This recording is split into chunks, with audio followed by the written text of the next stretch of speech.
morning. It is 5:05 a.m. in the dark corner of Rio Rancho, New Mexico, a suburb of Albuquerque. I'm Gabriel, and I come to you with a live read. One that I was probably more excited about initially, and also one that I have the paperback version. Ooh. I'm going to be reading from my Kindle because it's a little easier to do so. The title of this book is THOR by Wayne Smith, and I'll hold up the book again. One thing I like about this is the title is bold and the author's name is bold.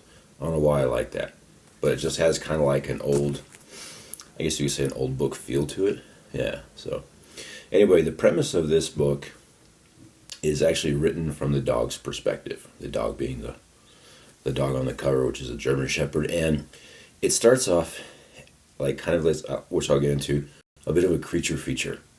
And there's a family that live near the woods, and things are happening. Things are kind of scary. I forget his name, Uncle Todd, or I can't remember the character's name. Epic fail. I'll put it down on the thing. He moves in with the family.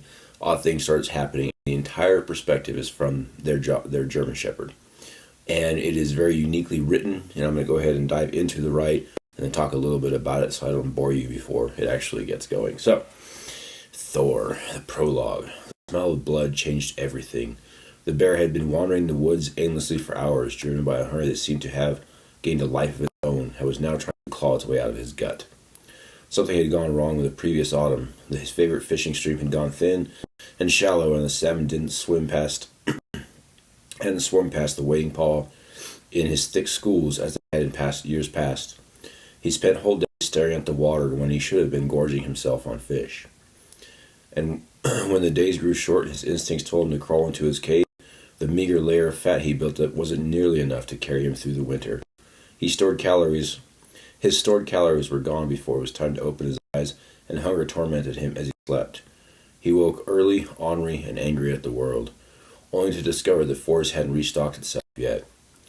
There were no leaves on the trees, and it was much too early to find berries or honey or salmon. His nose, the best in the forest, found only the smells of green wood and moist soil, smells that ordinarily wouldn't have bothered him, but now mocked him with their emptiness. His mood grew darker and darker each step as he took. Seemed to add to the stringent demand of his stomach. His tongue felt thick and bloated in his dry mouth. Tension tightened the muscles on his neck, giving him a dull headache that enveloped his skull. The forest was ugly and hostile, and life was cruel. I had actually put in my notes that was one of the sentences that I kind of love the most from the prologue and probably the whole book, because it's one of those Ernest Hemingway styles where it's just so simple, profound, to the point, and it just paints a complete picture. So, suddenly sharp pain stabbed the corners of his jaw as the rich smell of blood jolted his long-dormant salivary glands into action. And just as suddenly the forest became home again, a good place, a friendly place, a place that would soon provide him with food.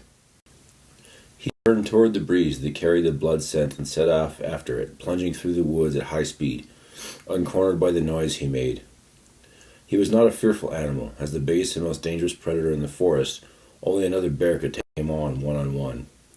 And the few occasions when he found himself forced to retreat from another bear, his emotions were a jumble of anger, frustration, and confusion, but not fear.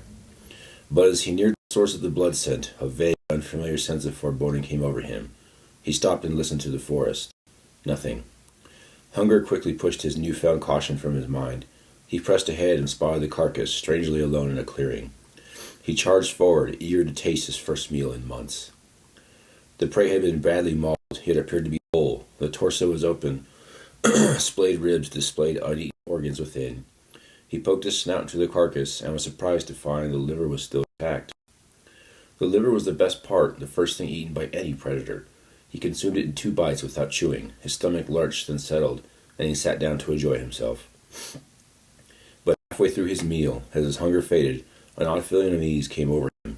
He lifted his nose from the carcass and looked up, half expecting trouble. He saw nothing, but couldn't shake the sensation that a threat hung in the air. The forest around him was utterly still, which was normal, considering the noise he made on his arrival. But for some reason, it bothered him. He began to feel irritated, ornery. He scanned the horizon for anything moving, and saw nothing. He wasn't reassured.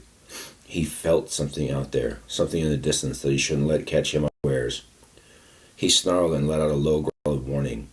Nothing moved. He dipped his nose back into the carcass, but the feeling nagged at him, and he looked up as soon as he had a mouthful and watched the horizon while he chewed.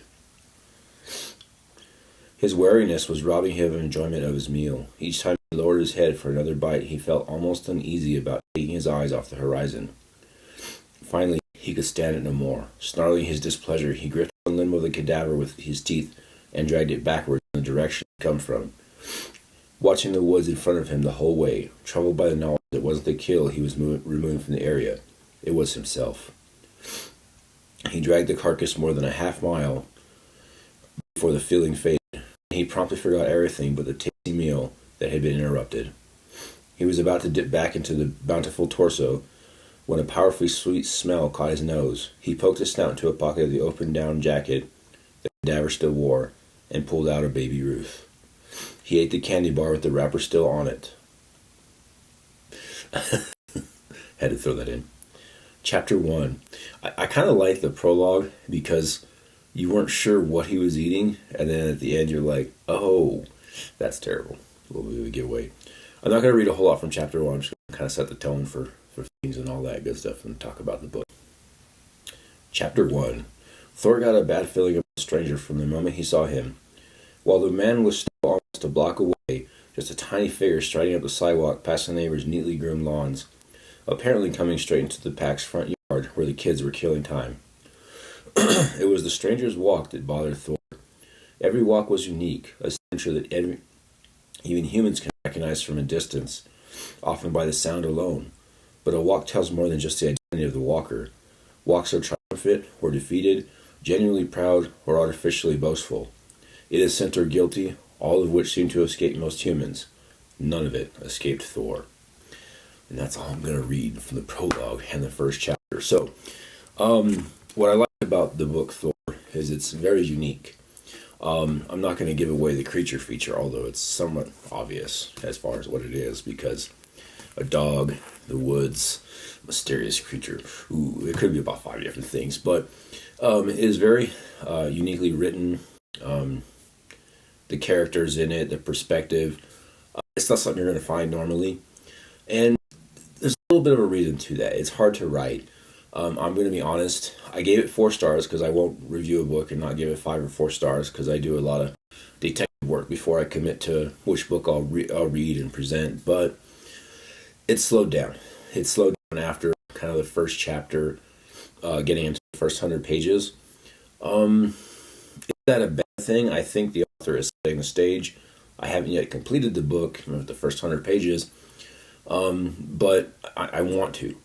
I kind of want to get back to the first part, the prologue, as far as that general kind of mystery around and everything. I want to get back to that. So far I'm pretty happy with the story. I have to say that it is not as action-packed as it was based on a movie, Bad Moon. Kind of throw that in. It's not quite as action-packed as that movie was. But as a book, did it need to do that? Probably not. It's a pretty good read. So definitely getting 4 stars thus far. When I finish it, I might add more to the video review or whatnot. So thank you for joining me for the first read, the first 100 pages of this book. And if there are any suggestions on stuff that I should read, because I like reading, not just mainstream popular stuff, indie stuff, unique finds, whatever. So leave a message in the comment about something you think I should read. Thank you for making it this far.